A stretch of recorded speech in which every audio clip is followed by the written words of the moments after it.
पुन्हा एकदा आपण प्रभूच्या वचनांकडे बघण्यापूर्वी मी सर्वप्रथम परमेश्वराचे धन्यवाद देतो की पुन्हा एकदा परमेश्वराचं वचन तुम्हाबरोबर वाटण्यासाठी माझी निवड झाली आणि परमेश्वराला धन्यवाद देतो. तसंच पाळक साहेबांनाही मी पाळक साहेबांचा आभारी आहे की त्यांनी जो विश्वास दाखवला वचनासंदर्भात. एक प्रार्थना करू आपण सुरुवातीची. साह्य मागू परमेश्वराला आणि धन्यवाद येशू. प्रभू परमेश्वरा, तुझ्या नावाला मान, महिमा आणि गौरव देतो. प्रभू परमेश्वराची वचने आज आम्ही वाचणार आहोत, त्याद्वारे मनन आणि चिंतन करणार आहोत. परमेश्वरा, इथं बसलेल्या प्रत्येकाला परमेश्वरा एक चित्त ठेवून, एक लक्ष ठेवून परमेश्वरा तुझ्या भेटीला आम्ही आलेलो असताना माझ्या प्रभूजी, तर आमचं लक्ष तुझ्याकडे केंद्रित असावं. आणि जी वचनं परमेश्वरा आज तू आम्हाला सांगणार आहेस, माझ्याद्वारे परमेश्वरा तू एक पात्र म्हणून तू उपयोग करून घेते, मी त्याबद्दल तुझे आभार मानतो. आणि परमेश्वरा पवित्र आत्म्या, माझे शब्द नको तर परमेश्वरा तुझ्या वचनाद्वारे तुझे शब्द, तुझा संदेश परमेश्वरा आम्हा सर्वांपर्यंत पोहोचावा, म्हणून मी तुझे साह्य आणि मदत मागत आहे. परमेश्वरा, येथून पुढचा वेळ समय तुझ्या बल्लाडेशा हातात देतो. ही प्रार्थना प्रभू येशू ख्रिस्त याच्या गोड आणि गौरवी नावात मागतो, म्हणून तो ऐक. आमेन. आपण योएल याचा दुसरा अध्याय आणि 12 आणि 13 या वचनापासून सुरुवात करणार आहोत. सुरुवातीला आपण गीत गायलं. तर त्या गीताचे बोल आणि ह्या वचनाचं साम्य आहे की हृदय की गहराई से. तर हृदय आणि या वचनाशी संदर्भ आहे. कोणी हिंदीत वाचत असेल किंवा मी मराठीत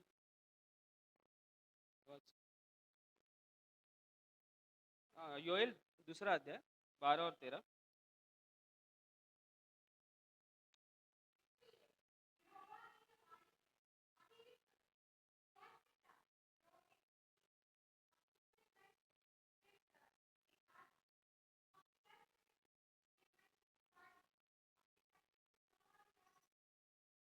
आता मराठीमध्ये जे आहे वचन, आता तरी परमेश्वराचे वचन ऐका, मनपूर्वक मजकडे वळा, उपोषण, आक्रंदन व शोक करून वळा. आपली वस्त्रे नव्हे तर आपले हृदय फाडा आणि परमेश्वर तुमचा देव याचकडे वळा. कारण तो कृपाळू, कनवाळू, मंद क्रोध, दयासागर आहे. अरिष्ट आणल्याबद्दल त्याला वाईट वाटण्यासारखे आहे.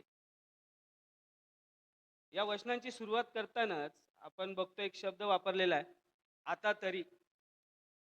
आता तरी हा शब्द केव्हा वापरला जातो? ज्यावेळेस एकदा नाही, अनेकदा त्याच गोष्टी आपल्याला सांगितल्या जातात, पण आपण ऐकत नाही. त्यावेळेस हा शब्द वापरला जातो, आता तरी. आपण लहान लेकरांना सुद्धा त्याच पद्धतीने म्हणतो, की ऐकत नसेल तरी आता तरी शांत बस. म्हणजे हा शेवटचा पर्याय असतो आपल्याकडे, हा शब्द असतो. त्यानंतर मग आपण कृतीमध्ये काही गोष्टी आणतो. तर या वचनापासून आपण जे सुरुवात पाहिली, आता आता तरी म्हणजे आता आपण थांबायची वेळ आहे कुठेतरी. जे आपण उपास समयामध्ये प्रार्थनेमध्ये जातो, परत थोडासा कालावधी उपास समय संपले तर थोडं थंडावतो, मग परत जसं लेन्स सुरू होतात राखेचे बुधवार, तिथून परत थोडंसं आपण स्पिरिच्युअल व्हायला लागतो. हा नियम आहे, होत असेल असं. बट प्रत्येक दिवस आपण जरी उपास नाही करत आहे, आपले काही आठवड्याचे ठरलेले उपास असतील, पण आपण प्रत्येक दिवस हा धरून चालूया की आपले उपास चालू आहेत. कारण बऱ्याच गोष्टी आपण दैनंदिन जीवनामध्ये कामाच्या ठिकाणी असेल किंवा घरी असेल, तर ह्या गोष्टी आपल्याला लक्ष ठेवून, कारण पवित्र आत्मा आपल्याला चालवत असतो, पण आपण बाकीच्या दिवसांमध्ये दुर्लक्ष होतं. आता इथे आपण रोज उपासाच्या समयाला प्रत्येक जणांना पॉसिबल होत नसेल, बट जेवणाचा समय असेल किंवा सकाळचा नाश्ता तो समय असेल, त्यावेळेस आपण थोडासा वेळ काढून देवाच्या वचनांकडे जात असतो. इतर समयी थोडंसं दुर्लक्ष होत असेल, सकाळी आणि संध्याकाळी आपण आपल्या दैनंदिन जीवनात वाढत असतो. आता या सुरुवातीच्या योएलच्या पुस्तकामध्ये आपण बघितलं, तर त्याच्यामध्ये पुढे आपली वस्त्रे, आपले हृदय फाडा. आपली वस्त्रे नव्हे तर आपले हृदय फाडा. प्रार्थना करायला आपण बसतो, तर आपण प्रत्येक गोष्टींचे विचार, म्हणजे प्रार्थना जसं सांगितलं गेलेलं आहे की प्रार्थना तुम्ही रचून परमेश्वरासमोर मांडायची आहे. पण प्रार्थना आपण मुखाने करतो, जिभेने करतो, पण प्रार्थना आपण हृदयाने करतो का? नाही. प्रार्थना आपण करतो इथून. परमेश्वरा, या उपास समयामध्ये माझ्या ह्या इच्छा आहेत, परमेश्वरा ह्या माझ्या योजना आहेत, हे माझे संकल्प आहेत. ते तर आपले आहेतच, ते तर आपल्याला मिळणारच आहेत. पण आपण इथून प्रार्थना करणं गरजेचं. ज्यावेळेस तुम्ही हृदयापासून प्रार्थना, हृदयापासून परमेश्वराकडे जाताल, त्यावेळेस तुम्हाला या गोष्टी सुचणार नाहीत, की माझ्या ह्या अपेक्षा आहेत. आपण आध्यात्मिक गोष्टीतूनच विचार करू, की परमेश्वरा ह्या उपाय समयामध्ये मला पवित्र आत्म्या माझ्यामधून 9 फळं जी पवित्र आत्म्याची आहेत, ती 9 फळं माझ्यातून दिसली पाहिजेत आणि ती माझ्या दैनंदिन जीवनामध्ये, रोजच्या जीवनामध्ये ती लागू झाली पाहिजेत आणि इथून पुढे पुढच्या वर्षापर्यंत जोपर्यंत येत नाही, तोपर्यंत मी स्वतःला थांबवणार नाही. तर तुझं सहाय्य मला लागणार आहे. आता हृदयापासून प्रार्थना म्हटल्यावर मग आपण 9 फळं बघितली. आपण प्रार्थना इथं प्रत्येकजण करत असतील. दानांसाठी प्रार्थना कोण करतं का? की पवित्र आत्म्याकडून दान मिळण्यासाठी प्रार्थना? करतं कोण प्रार्थना दानांसाठी? करता? बरं, ठीक. पवित्र आत्मा त्याच्या मर्जीला येईल त्याप्रमाणे प्रत्येकाला दान देतो. पण आपणही मागणं गरजेचं आहे. तर आपण ह्या उपासमयामध्ये थोड्याशा वेगळ्या पद्धतीने परमेश्वराकडं बघूया. परमेश्वर बाकीच्या गोष्टी तुम्ही जसं म्हटलेलं आहे, की तुम्ही त्याचे राज्य आणि त्याची नीतिमत्व मिळवण्यात झटा. म्हणजे तुम्हाला बाकीच्या ह्या सर्व गोष्टी ज्या आहेत, त्या आपल्यासाठीच दिलेल्या आहेत आणि परमेश्वर त्या आपल्याला देणारच आहे.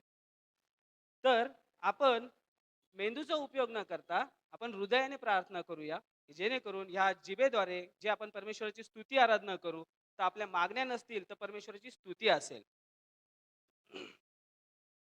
उदाहरणार्थ मी तुम्हाला एक 24 कॅरेटचे पैसे जर मी तुमच्याकडून घेतोय आणि मी तुम्हाला 18 कॅरेटची वस्तू देतोय. तुम्ही घेताल का ती? मी तुमच्याकडून पैसे घेतले 24 कॅरेटचे. 18 कॅरेट मी तुम्हाला देईल, तर तुम्ही घेताल ती वस्तू? घेणार नाही ना? तुम्ही 24 कॅरेटच माझ्याकडून घेताल. तर परमेश्वराने जर आपल्यासाठी रक्त सांडलेलं आहे, तर आपलंही काम बनतं, की आपण त्याचा मोबदला तर देऊ शकत नाही, पण प्रयत्न तर आपण करू शकतो. आणि सोनं जसं 24 कॅरेट शुद्ध सोनं असतं, तसं परमेश्वराचं रक्त आपण बघतो, की शुद्ध पवित्र आपल्यासाठी सांडलेलं आहे. तर त्याचा मोबदला म्हणून आपण पुरेपूर पण देऊ शकत नाही. मनुष्य आहोत, शरीर अशक्त आहे आपलं. पण प्रयत्न आपलं करणं गरजेचं आहे. बिकॉज प्रयत्न करताल त्यावेळेस परमेश्वराला त्या गोष्टीचा आनंद होतो, की तुम्ही निस्वार्थ प्रार्थना करत आहात माझ्याकडे. तर देवाजवळ जाण्याचा हा आपला एक मार्ग आहे. थोडंसं आपण प्रयत्न करून बघू आजपासून किंवा करत आहेत प्रत्येकजण, पण थोड्याशा वेगळ्या पद्धतीने आपण परमेश्वराला प्रार्थना करू. कारण प्रार्थनेचा संकल्प एक ठरलेला असतो आपला. आपलं कुटुंब, आपलं चर्च आणि आपल्या आजूबाजूचे मित्रपरिवार यांच्यासाठी आपण प्रार्थना करत असतो. ती तर आपली प्रार्थना करणं गरजेचंच आहे. त्या व्यतिरिक्त आपल्याला या वेगळ्या पद्धतीने सुद्धा प्रार्थना करायची आहे पवित्र आत्म्याच्या संदर्भात आपल्या जीवनामध्ये आणि दानांसाठी आणि आपल्या फळांसाठी. कारण जे झाड फळ देत नाही, त्याच्या मुळाशी कुऱ्हाड ठेवलेली आहे. मग आपल्याला निवडायचे फळं द्यायचेत का कुऱ्हाडीकडं बस. ठीक आहे. पण परमेश्वराला धन्यवाद देतो मी. एक दुसरा महत्त्वाचा मुद्दा त्याच्यामध्ये येतो. आत्मिक बळ मिळवणे आणि पापांचा पश्चाताप करणे. पापांचा पश्चाताप आपण रोज करत असतो आणि रोज करायलाच पाहिजे. विश्वासामध्ये भर ही रोज आणि रोज होत राहते. कोणाचा विश्वास ठराविक असा नाहीये, की इतक्या पर्सेंट विश्वास आहे माझा, 100% आहे, 80% आहे, असा नाही. तो मोजता येत नाही विश्वास. पण मोहरीच्या दाण्याएवढा जरी विश्वास असेल आपला, तरी आपण मोठमोठे चमत्कार करू शकतो. तो आपला विश्वास डिपेंड करतो. योना याचा 3रा अध्याय 5वं वचन आपण बघूया.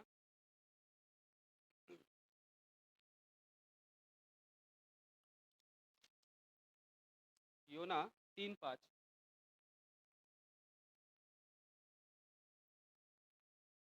तेव्हा निनवेतील लोकांनी देवावर श्रद्धा ठेवली.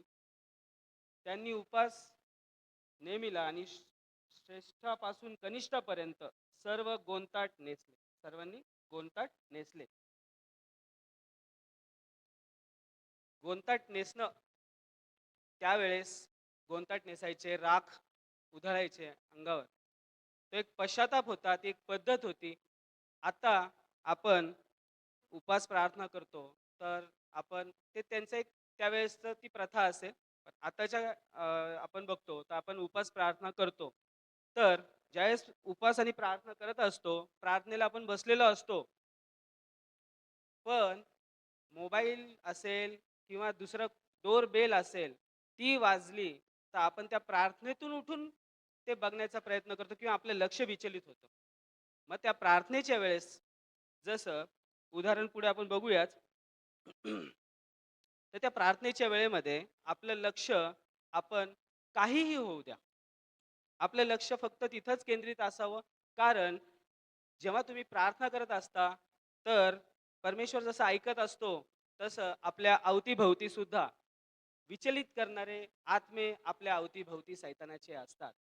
की तुम्ही प्रार्थना करत असताना तुमचं लक्ष हे विचलित करण्याचं काम ते लोक करत असतात.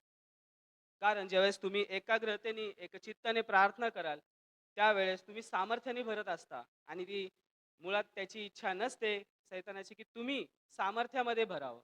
म्हणून त्या जगिक गोष्टीतून तुम्हाला त्यावेळेस पण काही गोष्टी प्रार्थना करत असताना तुम्ही जेव्हा पश्चातापासाठी प्रार्थना करता, कारण हे काही गोष्टी मी स्वतःच्या अनुभवातून पण सांगत आहे. प्रार्थना करत असताना तुम्हाला प्रार्थनेमध्ये ज्या व्यक्तीसाठी समजा तुम्ही कुठल्या व्यक्तीसाठी प्रार्थना करताय, तर त्याच्याशी संबंधित असलेलं जगिक काम तुम्हाला आठवतं. तर तुम्ही त्या विषयाला घेऊन भरकटता. हे सैतान इथंच तुम्हाला तो तोडण्याचा प्रयत्न करत असतो. तुमचं जे परमेश्वराशी जोडलेला जो वेळ आहे, तो तोडण्याचा प्रयत्न इथं सैतान करत असतो. त्यामुळे जेव्हा तुम्ही प्रार्थना करता, तर आपण प्रार्थना करण्यापूर्वी मी कशासाठी प्रार्थना करत आहे? मी परमेश्वराची स्तुती आणि परमेश्वराची आराधना करण्यासाठी बसत आहे आता, तर परमेश्वराची स्तुती आणि आराधनेमध्येच तुमचा पूर्ण वेळ किंवा तुमचं पूर्ण लक्ष तिथं लागलं पाहिजे. आता त्याच्यामध्ये प्रार्थना करत असताना पश्चातापाची प्रार्थना सांगितलेलं आहे इथं. आपण प्रार्थना करताना म्हणतो, "परमेश्वरा माझ्या सर्व पापांची क्षमा कर." पापांची क्षमा कर. सर्व पापांची म्हणजे बल्क पाप जी आहेत. एक एक पाप, एक एक पाप आपण आठवलं पाहिजे. आपल्या मेंदूवर जोर द्यायचा. आपण आठवायचं, की मी काय-काय पाप केलेलं आहे. ते एक एक पाप आठवून त्या एक एक पापाची कबुली करायची आहे आपल्याला. प्रत्येक गोष्टींमध्ये आपण परमेश्वराशी तरी ॲटलीस्ट आपण शॉर्टकट्स नाही मारू शकत, की परमेश्वरा माझ्या सर्व पापांची क्षमा करा आणि झाली पापांची क्षमा. तर आपल्याला एक-एक पाप आठवायचं आहे. कोणाला तुम्ही उद्धटपणे बोलला असेल, कोणाला तुम्ही दुखावलं असेल, त्या प्रत्येक एकेका पापाची आठवण करून तुम्हाला प्रार्थना करायची आहे. म्हणजे तुम्हाला कुठलं साधन किंवा कुठल्या गोष्टींची गरज पडणार नाही. पण तुम्हाला त्या एक-एक पापाला आठवायचं आहे आणि त्या एक-एक पापांची कबुली करायची आहे मुखातून आणि मग तुम्हाला ती क्षमा मागायची आहे. पूर्वी चॅपल्स असायचे, तर त्याच्यामध्ये कन्फेशन बॉक्स असायचा. तिथं आत पालक असायचे आणि मग तुम्हाला तिथं जाऊन कन्फेशन करायला लागायचं. तर काही लोकं भीतीपोटी जात नसत, की पालक साहेबांपर्यंत सगळ्या गोष्टी जातील कन्फेशन मी कसं-कसं कन्फेशन करू? पण पालक साहेब मला बघताना मग दुसऱ्या दृष्टिकोनातून बघतील असं नाही. त्यांच्यासाठी तो रोल दिलेला आहे. कन्फेशन करण्यासाठी आज बरेच यूथ आहेत. मी बायबल कॉलेजला होतो आणि बायबल कॉलेजला असताना मुंबई या ठिकाणी, तर 19 वर्ष, 18 वर्ष, 20 वर्ष या एजची पण मुलं माझ्याबरोबर होते. आणि दादा म्हणून असं आम्ही मोठे होतो दोघं तिघं जण. तर काही-काही गोष्टी यंग जनरेशन काही-काही गोष्टी शेअर करायचे. तर त्या पालक साहेबांना सांगण्यापेक्षा ते आमच्याशी शेअर करायचे. बट त्या कंडिशनमध्ये आम्ही त्यांना ते उत्तर देऊ शकत नव्हतो. मग आम्ही पालक साहेबांशी कम्युनिकेट करून त्यांचं बोलणं वगैरे करून तर ही भीती, हे दडपण आपल्यामध्ये राहता कामा नये. तर दुसरा उपाय हा आहे आपल्याकडे पालक साहेब पण आहेत आणि आपण वैयक्तिक प्रार्थना करता तुम्हाला वाटत असेल की नाही बोलू शकत, तर तुम्ही परमेश्वरासमोर या, दार लावा, गुडघ्यावर या आणि परमेश्वराकडे ते पाप कबूल करा. परमेश्वर तुम्हाला पाप कबुलीची हमी देणार, की त्यांनी जी पापाची क्षमा केलेली आहे, ते तुम्ही प्रार्थना झाल्यानंतर जेव्हा तुम्ही रडून प्रार्थना करताल, जेव्हा तुम्ही रडताल त्याच्यासमोर, त्यावेळेस आता आपण दुःखी आहोत आणि रडल्यानंतर तुम्हाला फ्रेश वाटतं, मोकळं वाटतं आतमधून किंवा रडल्यानंतर तुम्हाला स्पष्ट दिसायला लागतं. तसंच आहे. तुम्ही जेव्हा रडून प्रार्थना करता, त्यावेळेस तुम्हाला ज्यावेळेस तुमची ती प्रार्थना संपते, जेव्हा तुम्ही हृदय फाडून प्रार्थना करता, रडून आक्रंदन करून प्रार्थना करता आणि त्या प्रार्थनेतून जेव्हा तुम्ही बाहेर येता, जसा मोशे आला होता तर त्याच्या चेहऱ्यावर तेज होतं, तसं तेज आपल्या चेहऱ्यावर आपलं दिसलं पाहिजे इतरांना. तर ह्या दृष्टिकोनातून प्रार्थना करू एक सार्वजनिक प्रार्थना किंवा एक आपली रुटीन आहे प्रार्थना अशी नाही, तर एक वेगळा समोर दृष्टिकोन ठेवून आपण प्रार्थना करू. ह्या लोकांची नावं, या लोकांची जीवनशैली आपल्या समोर बायबलमध्ये आहे. हे आयडल म्हणण्यापेक्षा एक आपल्यासाठी इन्स्पिरेशन पण होतंय, की ह्या लोकांनी त्यावेळेस येशू ख्रिस्त नव्हता. त्यावेळेस त्याच्या त्या बऱ्याच अशा गोष्टी होत्या. नियमशास्त्र जर तुम्ही हे सगळं पूर्ण पाळायचा प्रयत्न केला ना, तर इथं कोणच नीतिमान नाही ठरणार. आपल्याला या नियमशास्त्राचा उपयोग आपल्या पापांची ओळख होण्यासाठी आहे. ह्याला आपण बांधील नाही आहोत. आपलं तारण कृपेने झालंय. पण ही गोष्ट वाचल्याशिवाय आपल्याला कळणार नाही, की पाप काय आहे? पापाचे दुष्परिणाम काय आहेत आणि त्याचा परिणाम काय होतील शेवटी. तर ह्या ह्याच्यातून आत्मिक बळ मिळवणे आणि पापाचा पश्चाताप करणे ह्याच्यामध्ये आपण बघितलं की जर एक परिस्थिती आपल्यावर येते, एक अडचण आहे, त्या गोष्टींसाठी आपण प्रार्थना करत असतो. बट जगात काही गोष्टी अशा आहेत, की तो एक शरीराला एक सवय झालेली आहे तशी, की जर एखादी अडचण आली आपल्याला, तर त्या अडचण आल्यानंतर आपण काय करतो? सर्वप्रथम प्रार्थना बरेच लोकं करतात. बट एक नैसर्गिक नियम आहे तो. आपण काय करतो जर अडचणीत असेल तर जवळचा आप्त आपला जो आहे, त्याला फोन करून ते सांगण्याचा प्रयत्न करत असतो, की असं-असं झालेलं आहे. असं मी थोडंसं आपला एक्सप्रेस करायचं आहे. परमेश्वराकडेच आपल्याला एक्सप्रेस करायचं आहे. तो व्यक्ती तुमच्यासाठी आहेच. परमेश्वराने एक विश्वासणारा भाऊ आपल्यासाठी दिलेलाच आहे, की तो तुम्हाला मार्गदर्शन करणार. सर्वप्रथम तुम्ही परमेश्वराकडे एक आता एक 4 दिवसापूर्वी आमचं शोरूम नवीन स्टार्ट झालंय इथं हिंजवडीला. तर त्याचं मार्केटिंग टाटाचे लोकं आले होते, मार्केटिंग चालू करायचं आहे. तर त्यांना ब्रोशर्स आणि स्टिकर्स बनवून दिले. तर त्या मुलांनी जाऊन मोठे-मोठे हॉटेल्स, की त्यानंतर जिंजर हॉटेल, सयाजी हॉटेल या ठिकाणी जे चार्जर्स असतात गाडीला चार्जिंग करण्याचे जे बॉक्सेस असतात चार्जिंग स्टेशन, त्याला जाऊन ते स्टिकर लावले. आदल्या दिवशी संध्याकाळी त्यांनी लावले. दुसऱ्या दिवशी सकाळी माझा नंबर होता त्याच्यावर. ते मला कॉल चालू झाला. एक जिंजरमधून मला फोन आला सकाळीच मी ऑफिसला निघालो घरातून. सकाळी फोन आला. त्यांनी विचारलं, "असं-असं आहे, संदेश पगारे बोलताय. तर मला जरा माहिती हवी होती." सांगायला सुरुवात केली. मग त्यांनी मला सांगितलं, की "तुम्ही कोणाची परमिशन घेऊन तिथं ते स्टिकर लावलेलं आहे?" मी पोलीस कंप्लेंट आता देणार आहे. तुम्ही परमिशन घेतलेली नाहीये. तुम्ही बऱ्याच गोष्टी मी गाडी साईडला घेतली. मी त्यांच्याशी बोलत होतो. त्यांच्याशी रिक्वेस्टली बोललो. म्हटलं, "सर जिथं कुठे लावलेलं असेल ते पेपर स्टिकर्स आहेत. तुम्ही काढू शकता ते." मी रिक्वेस्ट करून सॉरी त्यांना बोललो. बऱ्याच गोष्टी झाल्या. पण तो माणूस काय ऐकायला तयार नव्हता. मग फोन कट झाला. थोडं इथेच असेल मी त्या पी-सी-एम-सी तापकीर चौकाच्या इथे. साईडला घेतली, प्रेयर केली 2 मिनिटाची. म्हटलं, "परमेश्वरा, हे माझ्या आवाक्यात नाहीये. पोलीस कंप्लेंट होईल, ठीक आहे. काही प्रॉब्लेम नाहीये. कंपनी सगळ्या गोष्टी घेईल ॲक्शन. पण ते पोलीस चौकी बघायची नाहीये. मला तिथपर्यंत जायचं नाहीये." प्रार्थना झाली. त्यानंतर मी तिथंच थांबल्या-थांबल्या प्रेयर झाली आणि मी त्यांना एक मेसेज ड्रॉप केला. परमेश्वराच्या कृपेने असं काही पुढे झालेलं नाहीये आणि बाकीचे जे कुठे-कुठे लावले होते ते मग स्टिकर्स आपण काढून घेतले. तर सांगायचं तात्पर्य हे, की ह्या कंडिशनमध्ये मग नंतर ऑफिसला जाऊन मी माझे जे जी-एम वगैरे जनरल मॅनेजर त्यांच्याशी वगैरे बोललो. तो भाग नंतरचा. पण सर्वप्रथम ह्या सिच्युएशनमध्ये एखाद्या व्यक्तीने काय केलं असतं, पहिले जनरल मॅनेजरला कॉल केला असता, की "सर असं-असं हा नंबर घ्या, तुम्ही कॉन्टॅक्ट करा, मी लाईनवर घेतो त्यांना." पहिले प्रार्थना करणं गरजेचं आहे. परमेश्वर सगळी सिच्युएशन सांभाळतो. आपण आपल्या बुद्धीने, आपण आपल्या पद्धतीने मनुष्यावर भिस्त ठेवण्याचा प्रयत्न करतो. पुढे आपण बघूया प्रार्थनेचे सामर्थ्य. प्रार्थनेने आपल्याला सामर्थ्य मिळते. आपण आता हृदय फाडलं परमेश्वरासमोर, बुद्धीने नाही, आपण हृदयाने प्रार्थना करतोय परमेश्वराकडे, एक चित्त होऊन प्रार्थना करतोय. त्यानंतर रडून आक्रंदन करून प्रार्थना करत आहोत. आता प्रार्थनेतून ते हे सगळं करत असताना आपल्याला सामर्थ्य कसं मिळतं? दानिएलचा 9वा अध्याय 3 ते 3 वाचू चालेल.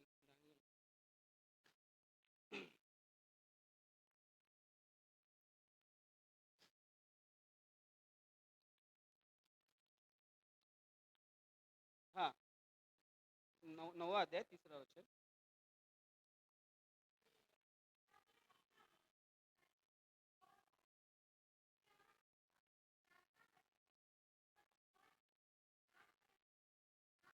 आमेन.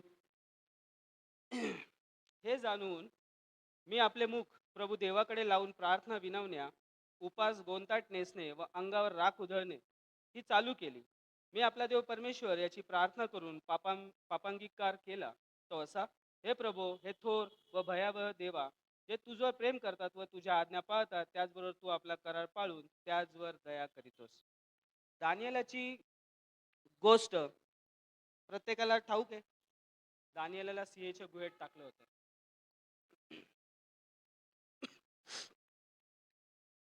आपल्याला दानियल असं जर सिंहाच्या गुहेत टाकलं तर काय होणार आहे? आहे कोणाची इच्छा सिंहाच्या गुहेत जाण्याची? सिंहाच्या गुहेमध्ये चुकून सापडणं, त्याला पळायला मार्ग असतात. पण सिंहाच्या गुहेमध्ये जाणून बुजून तुम्हाला कैद करणं हा वेगळा भाग आहे आणि जाणून बुजून तुम्ही अडकणं हा वेगळा भाग आहे. जाणून बुजून अडकण्यासाठी तुम्हाला पर्याय आहेत पळायचे. पण ज्यावेळेस तुम्हाला ठरवून त्या गुहेमध्ये टाकलं जातं, तर तुमचे बाहेर निघण्याचे मार्ग पूर्ण काय केले जातात? बंद केले जातात. दानिएल ज्यावेळेस त्याला गुहेमध्ये टाकलं गेलं, जसं आपण मगाशी ऐकलं वचनात थ्रू, की जेव्हा दानिएल आतमध्ये होता, तर ते सिंह त्याच्या आजूबाजूला होते. ते दुसरं काही असतं, भुकेले सिंह होते ते. दुसऱ्या दिवशी काय झाला त्याचा परिणाम आपण बघितलेला. पण ते भुकेले सिंह होते. ज्यावेळेस दानिएलाला आत टाकलं, तर त्यांनी त्याला 5 मिनिटात फाडून टाकला असता. तर त्या परिस्थितीत ही ही लिहिण्याचा आणि हे सांगण्याचा उद्देश हा आहे, की ही सिच्युएशन जरी आपल्यावर आली, ही परिस्थिती जरी आपल्यावर आली, तर आपलं काय काम असणार आहे? दानिएल तिथं बसला असेल का, की परमेश्वर बघून घेईल काय असेल ते? प्रार्थना केली असेल, मुखातून शब्द काढला असेल, रडला असेल, प्रार्थना केली असेल, की परमेश्वर तू आहेस सगळं बघणारा. एक बाळ जेव्हा रडतं, तेव्हा आईला कळतं, की याला भूक लागलेली आहे. आता बऱ्याच गोष्टी आहेत इन्फॉर्मेटिव्ह, की बाळ रडतं, तर रडण्याचे पण प्रकार आहेत बाळांचे. कोण हुंदके देऊन रडत असेल तर काही दुखतं, कोण सरळ सरसकट रडत असेल तर भूक लागलेली आहे. हे असे रडण्याचे पण प्रकारानुसार पण आता लेकरांचे ऍक्टिव्हिटीज बघतात. तर थोडक्यात आपण बघू, की रडला म्हणजे भूक लागली. तर तिथं परमेश्वरासमोर तो रडला असेल, प्रार्थना केली असेल. परमेश्वर तर त्याला बाहेर काढणारच होता. पण तिथं त्याचा विश्वासाची पण पारख होती. तर दानिएलच्या जसं सिंहाच्या गुहेत दानिएल होता, तसं आपण आपल्या परिस्थितीमध्ये जरी आहोत, आता प्रत्येकजण आपापल्या परिस्थितीशी आहे. ज्यांच्याकडे पैसा आहे ते आजाराने आहेत, ज्यांच्याकडं फिट आहेत पण पैसा नाही, असे बरेच गोष्टी आहेत. मग त्याच्यासाठी काय आपण करणार आहे? पहिले त्याचं राज्य नीतिमत्व आणि सर्वात पहिले पापाचा अंगीकार. आधी स्वच्छ होणं गरजेचं आहे. मला एकाने प्रश्न विचारला, फास्टिंग चालू होतं तर ऑफिसमध्ये कळून येतं. कारण जेवतो आम्ही एकत्र कॅन्टीनमध्ये. तर टिफिन नाही आणलं तर समजून जातात ते. मग ज्यांच्या बरोबर बसतो त्यांना थोडक्यात सांगितलं, बाबा फास्ट आहे आमचं असं चालू. मग काल एक बँकेची अशीच पार्टी होती, जेवण वगैरे सगळं असतं SBI बँकेची. तर तिथं आम्हाला आमंत्रण होतं. तर मी नाही गेलो. तर माझं बॉस मला म्हणतात, "मग तुम्ही उपासामध्ये नॉन-व्हेज खात नाही." तर म्हटलं, "नाही असं काही पाळत साहेब. फक्त उपास धरतो तर मी घरी जाऊन प्रेयर करणार, मग त्यानंतर उपास सोडणार आहे." तर आपण काही काहींचं म्हणणं असतं, की उपासामध्ये नॉनव्हेज खात नाहीत किंवा हे चालत नाही, ते चालत. खाण्यापिण्याला तुम्हाला कुठूनच कुठं मेन्शन केलेलं नाहीये. उपास सोडता तुम्ही. कारण ना, हे आपण काय करतो? खातो. बाहेरून खातो. पण हे बाहेरून खातो त्याने तुम्हाला काही होणार नाहीये. जे तुमचं आतून बाहेर निघतं ना, ते तुम्हाला विटाळतं. तुमच्या आतमध्ये कोणाबद्दल काही असेल, मनामध्ये काही दुःख असेल, राग असेल, तरी तुम्ही त्याच्यासाठी क्षमा करा. तुम्ही त्याच्याशी बोलत नसाल, तुम्ही क्षमा केली आहे त्याला, पण तुम्ही त्याच्याशी बोलत नाही, मग तुम्ही क्षमाच केलेली नाहीये. तुमच्या आतमधून निघू द्या.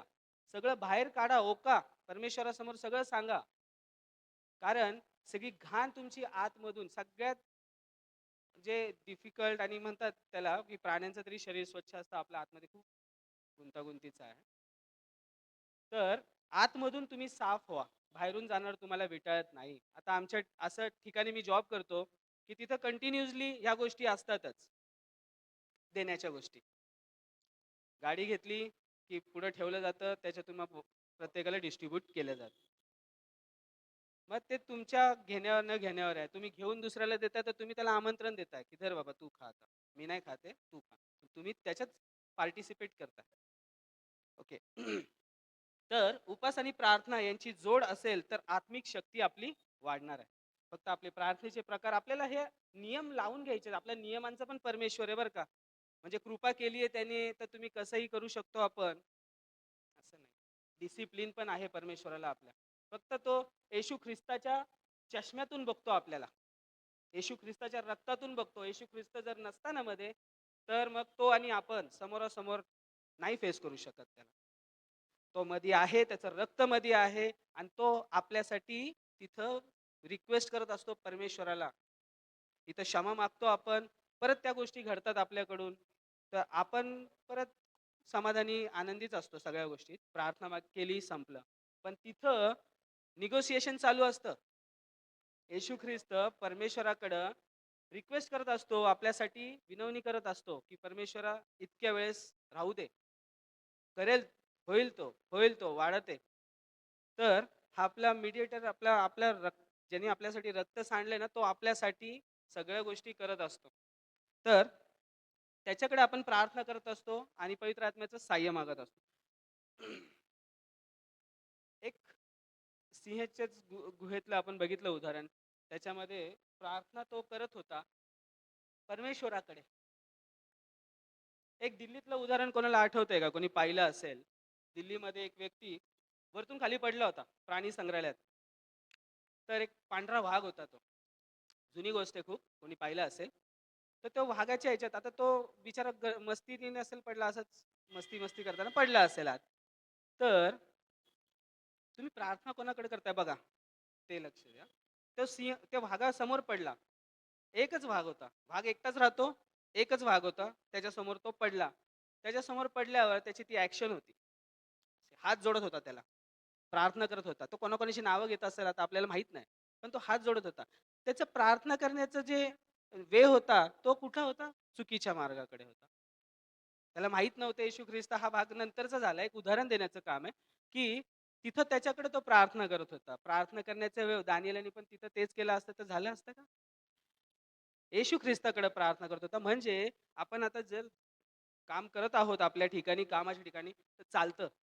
एवढं काही नाही. असं म्हणून आपल्याला चालत नाही. पुढे आपण पुढच्या मुद्द्याकडे वळू. संकटात देवाचे मार्गदर्शन मिळवणे. दुसरा इतिहास 20:3.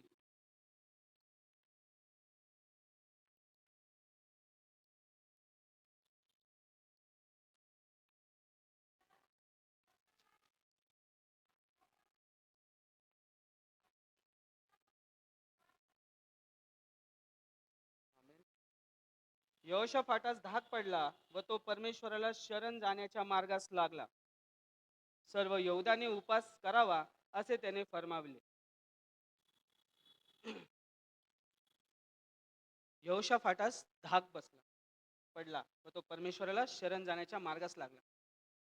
परमेश्वराला शरण आपण ज्यावेळेस आपल्यावर काही परिस्थितीच येईल, काहीतरी आपल्या अडचणीच येतील, आजारपण येईल, अशा वेळेसच आपण परमेश्वराची आठवण काढायची आहे का? आणि होतं असं. ज्यावेळेस अडचण असते, ज्यावेळेस काही आजारपण असतं, तर प्रत्येक जण आणखीन देवबापाकडे येण्याचा प्रयत्न करत असतो. मग तीच वाट बघायची आपण, की आपल्याला काहीतरी धाक पडला पाहिजे, आपल्याला कसली तरी भीती पडली पाहिजे आणि मग आपण देवबापाकडे येणार, किंवा कुठला तरी फटका पडला पाहिजे आपल्याला, त्यावेळेस आपण देवबापाकडे येणार. आपल्याला रोज आणि रोज देवबापाकडे नाही. कुठली गोष्ट न मागता मिळते.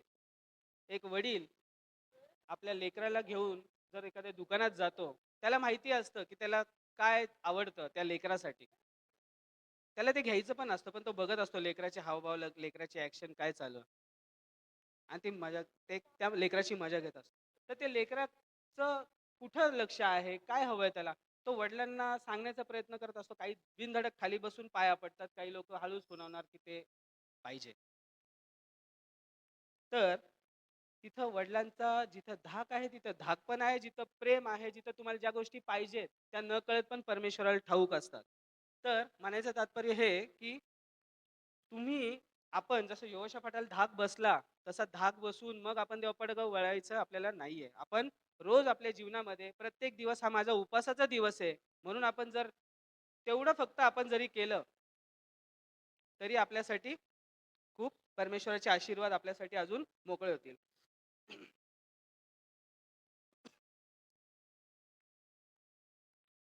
जीवनातील पुढचा मुद्दा, जीवनातील महत्त्वाचे निर्णय घेण्याआधी उपवास करणे. आता जीवनामधील महत्त्वाचे निर्णय घेण्याआधी आपण उपवास करणं गरजेचं आहे. हे सगळ्यांनाच माहिती आहे की उपवास केला पाहिजे. काही आपल्याला हवं असेल तर आपण उपवास, येशू ख्रिस्ताकडून आपण उपवास केला होता आपलं तारण किंवा आपल्यासाठी रक्त सांडलं गेलं त्यावेळेस? केला होता उपवास कोणी? इस्रायलमध्ये कोणी उपवास केले होते? सगळे शिष्य तर पळत होते इकडं-तिकडं. कोणी उपवास नव्हता केला. पण बर्थडेला कोणाच्या आपण जातो तर रिटर्न गिफ्ट तर देतो ॲटलीस्ट. तर परमेश्वराची कृपा आहे आपल्यावर हो. तो आपल्यासाठी आहे, अवेलेबल आहे. 24 तास अवेलेबल आहे. एक चिमणी जरी पृथ्वीवर अशी बसून उडते, तरी परमेश्वराचं लक्ष तिथं असतं. जसं बाळासाहेबांनी त्या दिवशी एक वचन सांगितलं आम्ही प्रेयरमध्येच, आपण घरी आलो तेव्हा, की सृष्टीमध्ये बऱ्याच गोष्टी शब्द बोलला आणि झालेल्या गोष्टी आहेत. शब्द बोलला आणि झालं. आपल्याला पण बोलून झालो असतो आपण. पण त्यांनी आपले हात मातीमध्ये काय केलेले आहेत? भरवलेले आहेत आणि मग आपल्याला घडवलेलं आहे. मग आपण किती विशेष आहोत? मग जर आपण विशेष आहोत, तर आपल्यासाठी त्यांनी रक्त सांडलं आणि मग आपण काही करू शकतो का त्यासाठी? काही करू शकत नाही. आभार तर मानू शकतो. प्रार्थना तर करू शकतो. चुका ज्या केल्या त्याचे पश्चाताप तर करू शकतो. का तेच पाप घेऊन, तेच पश्चाताप न करता आपण पुढे जात राहणार आहोत का? एक बाप, जसं उधळ्या पुत्राचंही उदाहरण आहे त्याच्यात, की 2 पुत्र किंवा 1 पुत्र आहे, तो वडिलांचं ऐकतो, तरी वडील त्याला तेच गोष्ट देतात. जो ऐकत नाही, त्यालाही तीच गोष्ट मिळते. एकच मुलगा आहे, 2 मुलगा नाही, एकच मुलगा आहे. तर त्याला देतो. पण बाप जेव्हा लेकराला देतो ती वस्तू, तर देताना सुद्धा वडील किती सॅटिस्फाईड आहे देण्यासाठी. तो देणारच आहे, पण त्याने आनंदाने द्यावं. म्हणजे मला एखादी वस्तू हवी आहे, मी परमेश्वराच्या किंवा माझ्या वडिलांच्या आधीने सगळं मी करतो, तो वडील मला देताना आनंदाने देतील, मिठी मारून देतील ती गोष्ट. पण जर मी देवपाची वडिलांचं माझ्या ऐकतच नाही, पण त्यांचं देणं भाग आहे, धर बाबा, प्रॉपर्टी असेल काय असेल, धर. आनंदाने नाही देऊ शकत, पण ती एक जबाबदारी म्हणून देणार. पण आनंदाने देताना तो एक वेगळा, आपल्याला परमेश्वराचे आशीर्वाद आनंदाने घ्यायचे आहेत. परमेश्वर पण आनंदी असला पाहिजे, आपण पण आनंदी असलं पाहिजे आणि त्यालाही हे असलं वाटलं, की माझं लेकरू माझ्याकडे येतंय, तर ते पूर्ण पश्चाताप करून येत आहे. हे आपण आपल्या आपल्या दृष्टीने आपण बघावं या गोष्टी. परमेश्वर आपल्यावर प्रीती करतच आहे, कृपा करतच आहे, पण आपणही त्याच्याकडे जाताना मी कुठपर्यंत त्याच्यासाठी किती पश्चाताप करून किती मी त्याच्याकडे पश्चाताप माझ्यासाठीच करतोय, मी त्याच्यासाठी नाही करत आहे. तर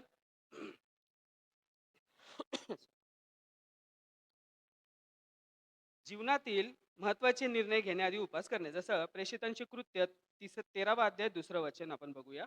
शेवटचा,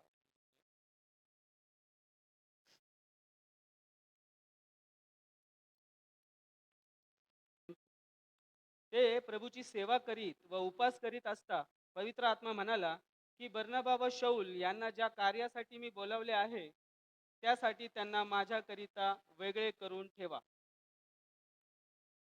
आमेन. बर्नबा व शौल यांना ज्या कार्यासाठी मी बोलावले आहे, त्यासाठी त्यांना माझ्याकरिता वेगळे करून ठेवा. उपासाने देवाची इच्छा स्पष्ट होतेच. आपण जो उपास करतो त्याने देवाची इच्छा स्पष्ट होतेच. आता त्या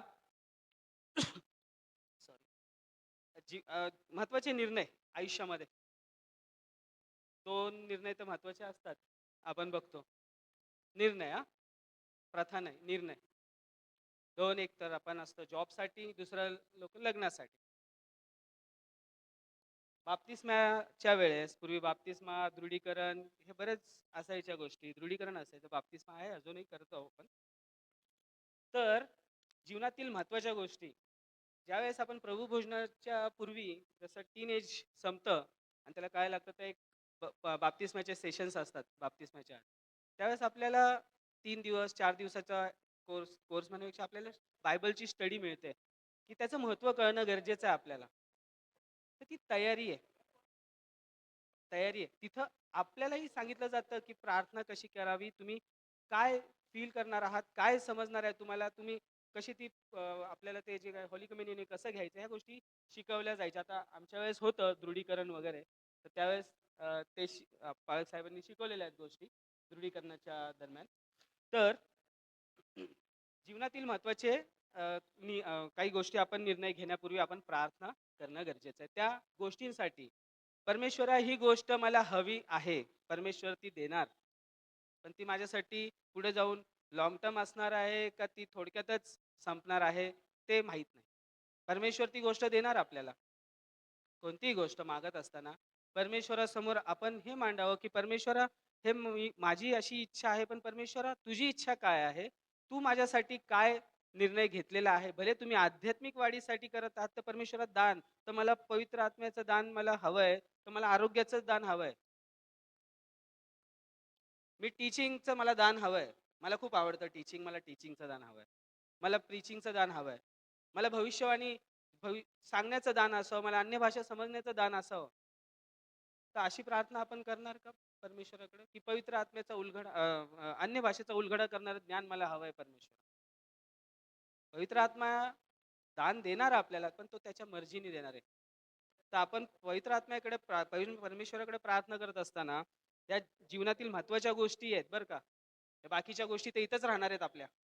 या महत्वाच्या गोष्टी आहेत. कारण आपल्याला तिथं स्वर्गीय जेव्हा आपण जाऊ तिथे, तर तिथं आपल्याला ॲप्रिसिएशन असतं, आर-एन-आर असतं काही काही ठिकाणी. ॲप्रिसिएशन, एक मुकुट आणि सर्टिफिकेट आणि या सगळ्या गोष्टी असणार आहेत.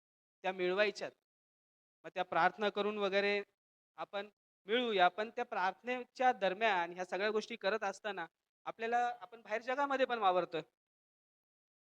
प्रार्थना केली, मी घरातून निघालो आणि मी स्वतः सुद्धा नोटीस करतो. ज्यावेळेस घरातून निघतो, उपास प्रार्थना आता जसे सुरू झाल्यात, तर तुमच्या गाडीला कोणतरी आडवा मुद्दामूनच येणार. तुम्हाला चिडचिड होण्यासारखं त्या गोष्टी तुम्हाला 100% होणारच होणार. आता आमचं हे ट्रेनिंग होतं ते करून मी येत असताना उशीर झाला होता. मी बघत होतो घड्याळात की किती वाजता ते आता मला पोहोचायचंय. निघतो तर गर्दी विनाकारण. त्या रोडला कधी गर्दी नसते पण. भोसरीसारख्या ठिकाणी तिथं एक काम होतं तिथून तसं येत असताना गर्दी नसते. तो रस्ता मोकळा असतो. पण आज पुढे कोण गाड्या 2-3 गाड्या पण त्या अशा हळू रस्ता नाही जायला खूप अडखळण येत होतं. म्हटलं देवप्पा हे अडखळण येणार, पण तू मला वेळेवर पोहोचवणार. परमेश्वराने मला पालक साहेबांबरोबरच मी आतमध्ये आलो आणि मला वेळेवर पोहोचवलं. मी परमेश्वराचे आभार मानतो. उपासाचे स्वरूप हे घरी गेल्यावर पण आपण वाचा बरं का. थोडंसं मोठा आहे अध्याय. यशायाचा 58वा अध्याय 6 आणि 7 आपण आता वाचू.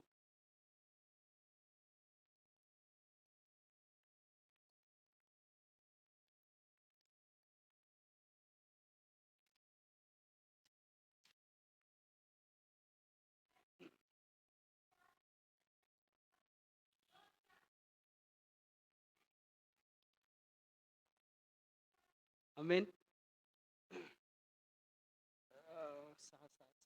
दुष्टतेच्या बेड्या तोडाव्या, जुवांच्या दोऱ्या सोडाव्या, जाचलेल्यास मुक्त करावे, सगळे जोखड मोडावे, हाच मला पसंत असा उपास नव्हे काय.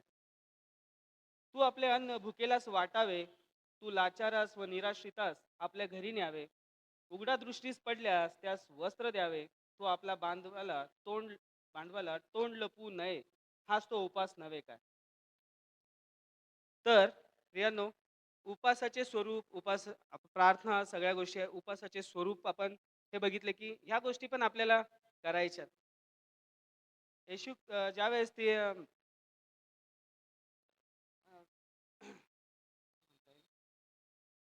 एखाद्या व्यक्तीला अ, गरज आहे, अन्नाची गरज आहे, रस्त्याने चाललोय आपण, भुकेला कळतोय तुम्हाला, त्याचं पोट आत गेलंय, दिसतंय, तो तुमच्याकडे मागतोय काहीतरी खाण्यासाठी.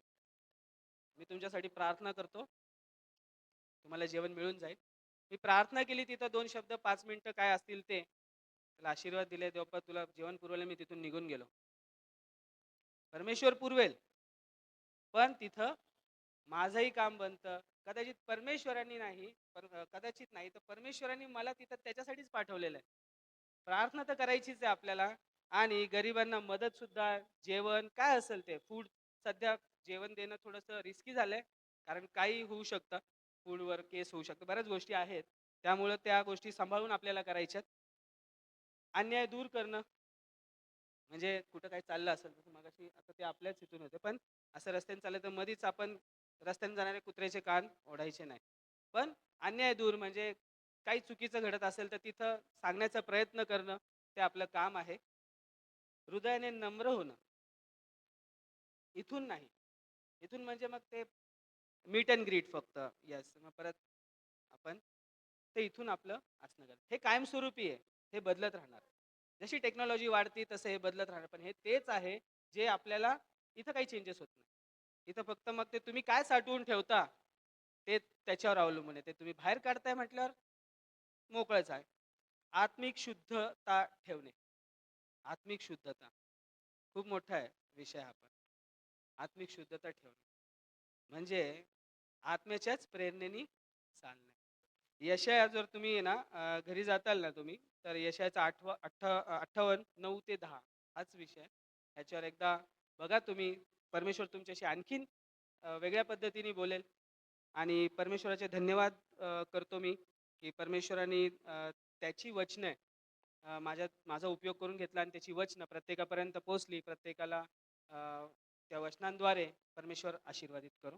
आमेन.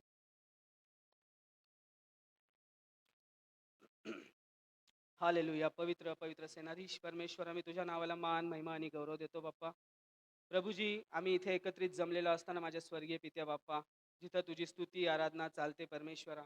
प्रभू, जिथं दोघे किंवा तिघे असतात बाप्पा, तिथे तू असतो. आणि हो माझ्या स्वर्गीय पित्या बाप्पा, या ठिकाणी परमेश्वरा तू आहेस. माझ्या पित्या, तू बसलेला आहेस, तू पाहत आहेस परमेश्वरा. तू आमच्याकडे तुझ्या नजरा लागलेल्या होत्या बाप्पा. आमचे अंतकरण तू चाचपडत होतास बाप्पा, आमचे अंतकरणे तू जाणत होतास परमेश्वरा. हो प्रभूजी, आम्ही परमेश्वराजी या वचनातून शिकत होतो बाप्पा, की प्रार्थना, हृदय आणि पश्चाताप, आणि प्रभू परमेश्वरा, त्या सगळ्या गोष्टींना घेऊन परमेश्वर, हे फक्त तुझ्याच गौरवासाठी होतं बाप्पा, की आम्ही परमेश्वरा तुझ्याकडे येण्यासाठी आम्ही कसं यावं. हो परमेश्वरा, तो कोणता मार्ग आहे परमेश्वरा, की आम्ही तर ते रुटीन प्रमाणे प्रार्थना नाही करावी बाप्पा, वेगळं काही अजून करावं. तुझ्यासाठी आम्ही नवनवीन काय करावं परमेश्वरा. त्या गोष्टींसाठी परमेश्वरा आम्ही सुद्धा धडपडलं पाहिजे परमेश्वरा. हो प्रभूजी, मी गौरव तुला देतो, महिमा देतो, आणि इथून पुढचा वेळ समय तुझ्या विपुल अशा हातात देतो. ही प्रार्थना आमचा धन्य तारणारा प्रभू येशू ख्रिस्त याच्या गोड आणि गौरवी नावात मागतो, म्हणतो आहे. आमेन.